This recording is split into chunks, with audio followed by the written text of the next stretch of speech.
just two updates I have to do. On the exploding pagers and walkie-talkies, there's a item on the CBS morning show, right? So they're showing these pictures of these people, you know, they've got blood all over them and different things. It takes them way into the piece to say the word Hezbollah. And that, I wish I could replay that somehow, because I thought it might have said, they might have said Hezbollah freedom fighters, which there's no such thing, because they're always on the attack.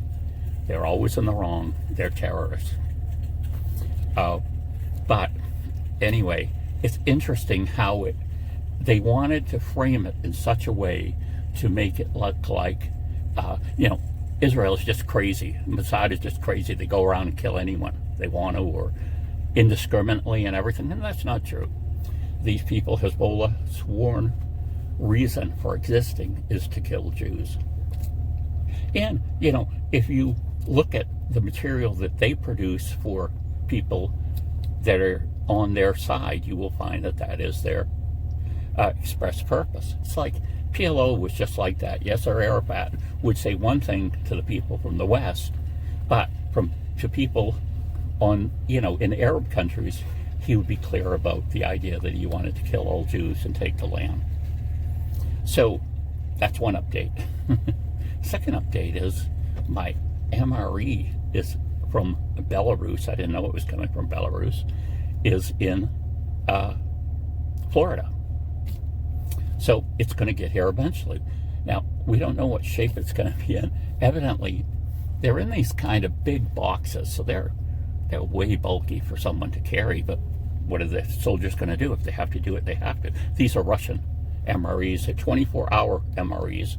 So this would be the equivalent of bringing out 3 packs of regular U.S. MREs, because it's all one thing. But I think it's still quite a bit heavier. I could be wrong, we'll have to weigh it. But the funny thing is that they're not in the, from what I can tell, they're not in the retort pouch like the U.S. MREs are in usually. They're in, sometimes they're in tins, and they're thin. So very often I've read that they will get, even to their soldiers, damaged and unable to eat, because if you break that seal, you create an environment where mold can grow and things like that. So sometimes they get to the soldiers and some of the food is inedible, which you can imagine how bad that would be to, you know, be on a soldier. You're a soldier, if you got one of these MREs, it's because you're doing some extensive thing as a soldier where you won't get back to a mess tent to eat. You've got to depend on the stuff you're carrying with you. And then to find out the main part of it is no good, because the container got unsealed somehow. And they're in kind of a bag, a big cardboard box, and then these other things. But again, like I say, there are reports that they even get to the soldiers defective. So we'll have to see. And this, when I get this, it's going to be a kind of a review of both the Russian MRE, this 24-hour meal box. They were 2 for 1. They were on sale, so I got, you know, and they were still quite pricey. I thought the shipping price was really high, and it never occurred to me that it was coming from, you know, one of the, you know, former part of the USSR, Belarus, and they're sympathetic with basically what Russia does.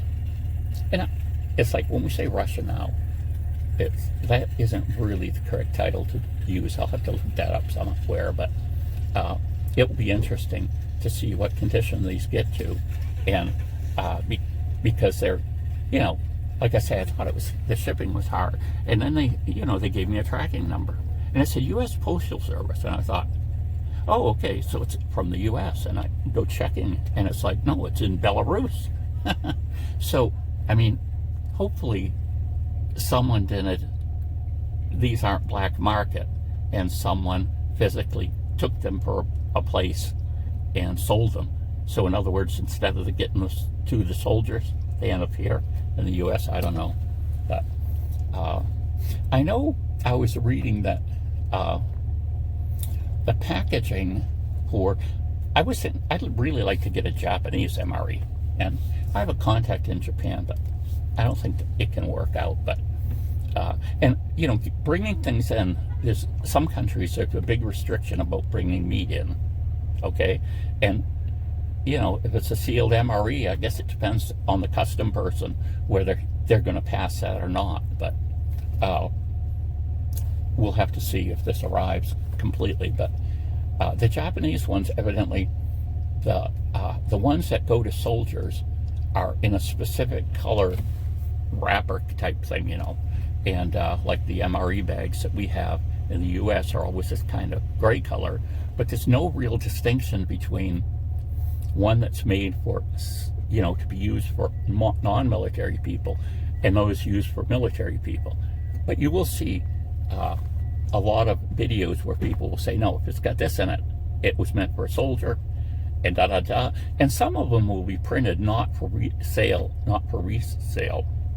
but I believe that's a gimmick that they put that on. They use that same bag in the U.S. when they're preparing civilian MREs, because that makes it look more authentic. Oh my goodness, I got the real thing. But actually, in the U.S., actually buying an MRE or taking MREs from soldiers is considered a crime. So if someone is actually selling an actual MRE that was in the chain of supply for military personnel and they sell it, that's breaking the law. I wasn't aware of that, but it makes sense. I know one time on the marketplace, someone in my town, Gorham, was selling them. And I thought, oh, this is great. I'll go buy some. So I bought like 2 or 3. And then later I found out that technically that's illegal to do, because this guy was in reserve weekends. He went to them, and they would give him so many MREs, and they wouldn't necessarily use them all. And so technically, even if he had given me those, if I knew they were originally from the military, you're not supposed to be able to buy them. And you know why? That cuts the problem of what might have happened with this MRE from Belarus. Someone might have actually intercepted food for the military and started selling it for themselves. And, you know, what are the 2 most corrupt countries in Europe? Okay, Russia's number 1, and Ukraine is number 2. So it's like, it's a really, you know, black market is crazy over there, I'm sure. You know, when the Soviet Union fell apart, I didn't have a lot of money at the time, but I noticed all of this equipment suddenly showing up from Russia. And, you know, I'm interested in cameras and optics and things like that. It was slews of stuff like that. And I was like, I really wished I had money to spend then. But I think what happened once the Soviet Union broke up, the control system, the police system, all of that sort of stuff just fell apart. And people could kind of do what they wanted to do. So people went into these, a lot of factories just closed because they didn't have the support of the government, which is subsidizing everything they were making to some degree, or paying the people too, but you know what I mean. So once that fell apart, all of a sudden you had a company that was full of stuff, and it basically was dead. Now technically you're still stealing if you got it, I guess, but I think that's what happened, because you just saw this flood of stuff. And so we'll look into I've tried to look into whether this is you know, a real military MRE or not. The fact that it's in Belarus is, you know, very connected to Russia. They would be, you know, if Russia wanted to do something, Belarus would want to do it too. But we'll fill that in. So we got things, how many updates was that? The one about the news, how they reported the story to make Israel look like the aggressor or the bad guys. We have this MRE coming for the updates, and whatever else I just forgot. Bye.